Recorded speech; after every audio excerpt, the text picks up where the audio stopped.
Today, we've got the first look at the iPhone 16 models showing us the physical changes to the design, along with plenty of confirmations on the new specs as well as the new features, so make sure you hit subscribe and we'll get right into it. So first up, before we check out the new design, we've had plenty of news that iOS 18 is going to be one of the biggest changes to iOS that we've seen for a long time, and one of those new changes is going to be how your apps are laid out. Well, currently you can choose the order of your apps, but not the location. iOS 18 is still going to confirm to the usual grid, but it's also going to allow customizations, including empty spaces. And while some people won't want to use this, I actually already use an app called Blank Space to achieve this in iOS 17, so it's great that it's now going to be natively supported. Next up, we've got news that on the iPhone 16 Pro models this year, there's no longer going to be the blue titanium or the natural titanium, and they've instead been replaced with space black and rose. And we've also got news that they're going to have a new polish finish to differentiate them from last year's models, and the iPhone 16 Pro models are still going to be using titanium, but the finish is going to be smooth and polished as we've seen in previous years. But the downside to this is that fingerprints are going to be a lot more visible, as the brushed titanium did a really good job at not showing fingerprints. Next up, we've got some dummy models made from the leaked CAD for both the standard iPhone 16 models as well as the Pro models. And if we start with the standard iPhone 16, you can see it's the same size as last year, but we do have a significant change to the camera module, with the two lenses now in a vertical layout. But we may also see the action button coming to the non-Pro models as well. The non-Pro iPhone 16 design was further backed up by some cases that have appeared online showing the same design. When it comes to these case leaks, they tend to be pretty accurate, as the case manufacturers get the CAD early in order to prepare for the phone's release.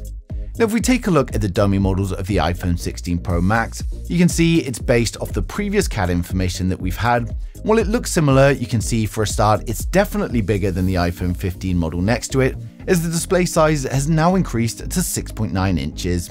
It also gives us a look at the new capture button, which, as shown in the previous CAD, is going to be where the millimeter wave antenna used to be, and it's also going to be recessed and level with the frame rather than protruding out of it like the power button. Now, of course, these are dummy units, but they're based off the leaked CAD, so it's nice to get a real look at it rather than just a 2D image. So overall, the iPhone 16 is looking like a good upgrade in hardware, along with some changes to the design as well. And with a better display, better cameras, and the latest chipset, it's no doubt going to be a great performing phone. We've also had news that the iPhone 16 is going to be increasing the RAM to help support all of the new on-device AI. While we don't know how much it's going to be, it's very likely to be 12 gigs of RAM.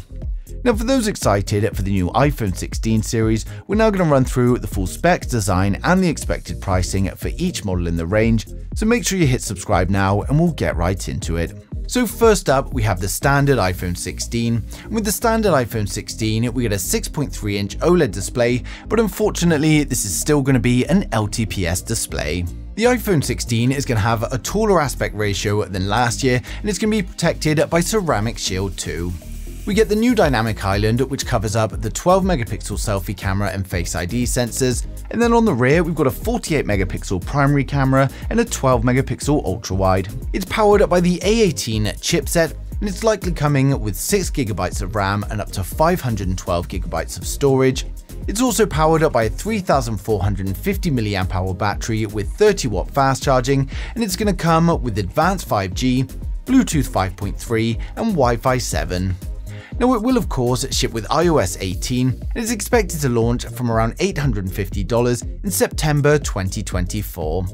Now, next up, we've got the iPhone 16 Plus.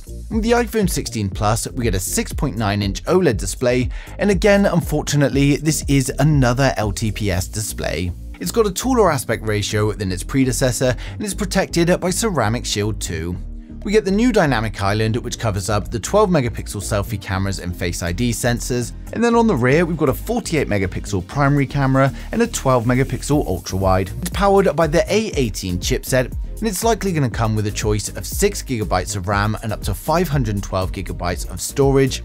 It's powered up by a 4420 mAh battery with 30-watt fast charging, and it comes with the advanced 5G, Bluetooth 5.3, and Wi-Fi 7. Now, it of course ships with iOS 18 and is expected to launch from around $950 in September 24. Next up, we've got the iPhone 16 Pro. Now the iPhone 16 Pro has a 6.3-inch 120Hz LTPO OLED display. It's got a taller aspect ratio than its predecessor, and the Pro is protected by Ceramic Shield 3.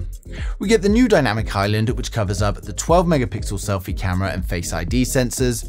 Then on the rear, we get a 48-megapixel primary camera, a 48-megapixel ultra-wide camera, and then we've got a 12-megapixel tetraprism camera with 5x optical zoom. It's powered up by the A18 Pro chipset, and it comes with 8GB of RAM and up to 1TB of storage. And it's also powered up by a 3450 mAh battery, and fast charging is still unknown at the moment, but we do expect some improvements. And of course, it comes with the advanced 5G, Bluetooth 5.3 and Wi-Fi 7.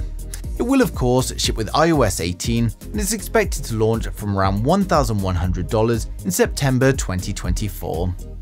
Now finally, we save the best to last, the iPhone 16 Pro Max. With the iPhone 16 Pro Max, we get a 6.9-inch 120Hz LTPO OLED display. Again, like the other phones, it's got a taller aspect ratio than its predecessor, and is protected by Ceramic Shield 3.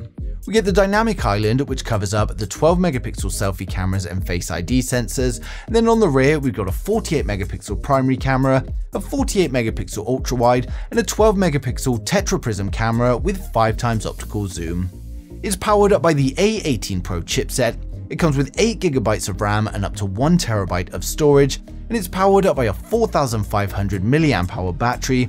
As with the 16 Pro, we don't know the fast charging at the moment, but we do expect to see some improvements. Now it comes with the advanced 5G, Bluetooth 5.3 and Wi-Fi 7, and it will of course ship with iOS 18, and this one's expected to launch around $1,300 in September 24. So overall, the iPhone 16 is looking like the same iPhone that we've been seeing for a long time, apart from a few changes in design like a new camera module and an extra button, as well as the new polished frame. Now Apple are continuing with the same approach, and they're focusing on hardware and software to give the best user experience possible. And of course, AI is playing a huge role in all aspects of tech at the moment, and Apple are working to include as many AI features as they can. And given the power of their chipsets, along with the addition of more RAM, we can expect some impressive things from the iPhone 16. Now it seems that iOS 18 is also going to be one of the biggest changes to iOS that we've seen for a long time, and I'm excited to see what they deliver. But of course, it's still going to be a lot of similarities from the 16 to the 15, so I can't imagine anyone with the iPhone 15 rushing for an upgrade. But for anyone with an older iPhone or looking to get their first iPhone, then the iPhone 16 is going to be a great choice. Now launch is still quite far away at the moment, but we're going to get more and more leaks as we approach it, and of course I'm going to be sharing them as soon as they come in. So make sure you subscribe so you don't miss a thing in the future.